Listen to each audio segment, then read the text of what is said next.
शहर के सबसे आलीशान इलाके में एक विशाल बंगला था जहां वर्मा परिवार रहता था। इस घर में 3 सदस्य थे। राजीव वर्मा, उनकी पत्नी संध्या वर्मा और उनका इकलौता बेटा आरव। राजीव वर्मा एक बहुत बड़े बिजनेस टाइकून थे। उनका एक मल्टीनेशनल टेक्नोलॉजी कंपनी था जो देश विदेश में फैला था। उनकी पत्नी संध्या भी किसी से कम नहीं थीं। वे एक प्रतिष्ठित मल्टीनेशनल कंपनी में चीफ अकाउंटेंट के रूप में कार्यरत थीं। दोनों ही बेहद व्यस्त रहते थे, लेकिन अपने बेटे से बेहद प्यार करते थे। आरव एक 14 साल का लड़का था जो बहुत शांत और गंभीर स्वभाव का था। वह न ज्यादा बोलता था, न ही ज्यादा बाहर घूमता। स्कूल में भी वह चुपचाप पढ़ाई करता और सीधे घर आ जाता। लेकिन जो बात उसे खास बनाती थी वो थी उसकी अद्भुत बुद्धिमत्ता और विश्लेषण करने की क्षमता। गणित, लॉजिक और टेक्नोलॉजी में उसकी रुचि असाधारण थी। आरव जब छुट्टियों में होता तब संध्या उसे कभी कभी अपने ऑफिस ले जाती थीं। वहां वह चुपचाप एक कोने में बैठकर लैपटॉप पर प्रोग्रामिंग सीखता, कुछ पेपर पढ़ता या अपने मनपसंद एल्गोरिदम हल करता। कभी कभी वह अपने पापा के ऑफिस भी चला जाता, लेकिन वहां भी वही चुप्पी और ध्यान। वो सोमवार की सुबह थी। संध्या को अचानक दिल्ली में एक 3 दिन का बिजनेस टूर जाना पड़ा। उन्होंने आरव को साथ ले जाने की तैयारी की, लेकिन आरव ने मना कर दिया। माँ, मैं पापा के ऑफिस चला जाऊंगा। वहां बैठकर पढ़ लूंगा, बोर नहीं होगा, उसने कहा। संध्या ने पहले तो सोचा कि कहीं दिक्कत न हो, लेकिन फिर राजीव से बात करके अनुमति दे दी। उस दिन राजीव के ऑफिस में सुबह से ही हड़कंप मचा हुआ था। कंपनी का सबसे बड़ा अंतर्राष्ट्रीय क्लाइंट ज़ोनटेक एलटीडी ने 300 करोड़ की डील को अचानक रोक दिया था। कारण था कंपनी के एक अकाउंट में दिख रही कुछ गड़बड़ी। लगभग 80 करोड़ का हिसाब गलत था।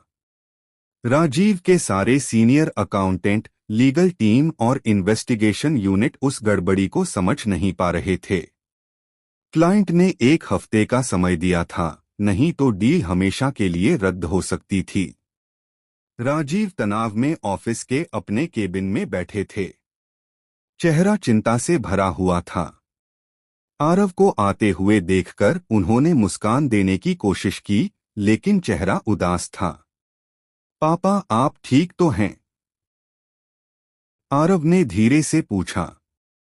राजीव पहले चुप रहे, फिर बोले, कुछ नहीं बेटा, ऑफिस का काम है। लेकिन आरव की आंखें बहुत सूक्ष्म थीं।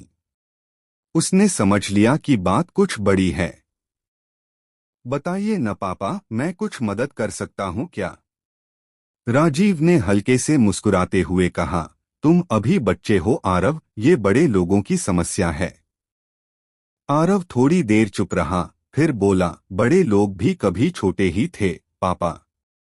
क्या मैं एक बार देख सकता हूं?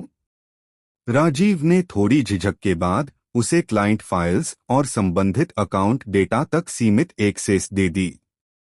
आरव एक कोने में बैठ गया और अपना लैपटॉप खोलकर डेटा को स्कैन करना शुरू किया। 4 घंटे तक वह बिना कुछ बोले बैठा रहा।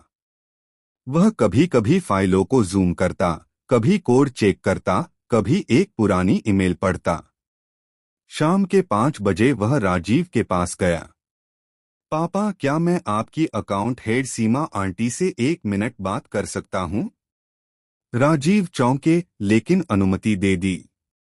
सीमा आई तो आरव ने उनके सामने कुछ पुराने डेटा की शीट्स रखीं और पूछा, यहाँ जो ट्रांजैक्शन 4 महीने पहले हुआ, उसमें जो क्लाइंट कोड लगा है वो गलत है। असली कोड XTL022 होना चाहिए था, लेकिन XTL220 लिखा गया है। क्या यही वजह नहीं हो सकती गड़बड़ी की?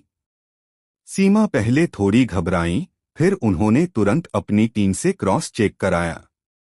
चौंकाने वाली बात यह थी कि वाकई वही एंट्री गलती का मूल कारण थी। ओह गॉड!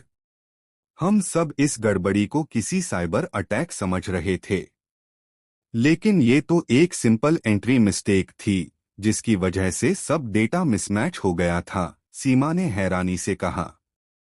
राजीव ने चुपचाप आरव को देखा। उसकी आंखों में गर्व और स्नेह छलक आया। तुरंत सारी टीम ने उस गलती को सुधार कर क्लाइंट को स्पष्टीकरण भेजा, साथ ही सही रिपोर्ट भी। अगले दिन ही ज़ोनटेक एलटीडी से ईमेल आया, हम आपकी स्पष्टीकरण और सुधार के लिए आभारी हैं। डील को पुनः सक्रिय किया जा रहा है। पूरे ऑफिस में राहत और खुशी की लहर दौड़ गई। राजीव ने पूरे ऑफिस के सामने आरव को खड़ा करके कहा, यह मेरा बेटा है, जो शायद बोलता कम है लेकिन सोचता बहुत गहराई से है। इसने आज हमारी कंपनी को एक बड़े नुकसान से बचा लिया।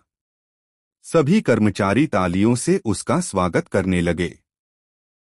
आरव थोड़े शर्मीलेपन से मुस्कराया और फिर चुपचाप एक कोने में जाकर बैठ गया।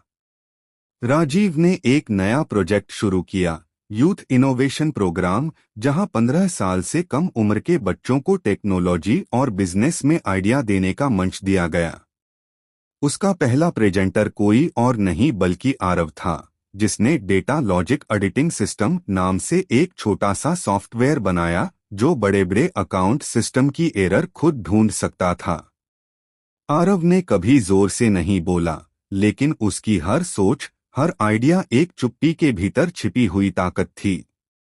लोग अक्सर ज्यादा बोलने वालों को ही होशियार मान लेते हैं, लेकिन असल होशियारी वहां होती है जहां कम शब्दों में ज्यादा हल हो। हर बच्चा अलग होता है। जो चुप रहते हैं, जरूरी नहीं कि वो कुछ नहीं सोचते। कभी कभी सबसे शांत लोग ही सबसे बड़ी गहराई रखते हैं। जरूरत है उन्हें समझने और अवसर देने चाहिए। आप लोग को ये कहानी कैसे लगा? अगर अच्छा लगा तो कृपया लाइक और चैनल को सब्सक्राइब, साथ में छोटा सा कमेंट भी दीजिए।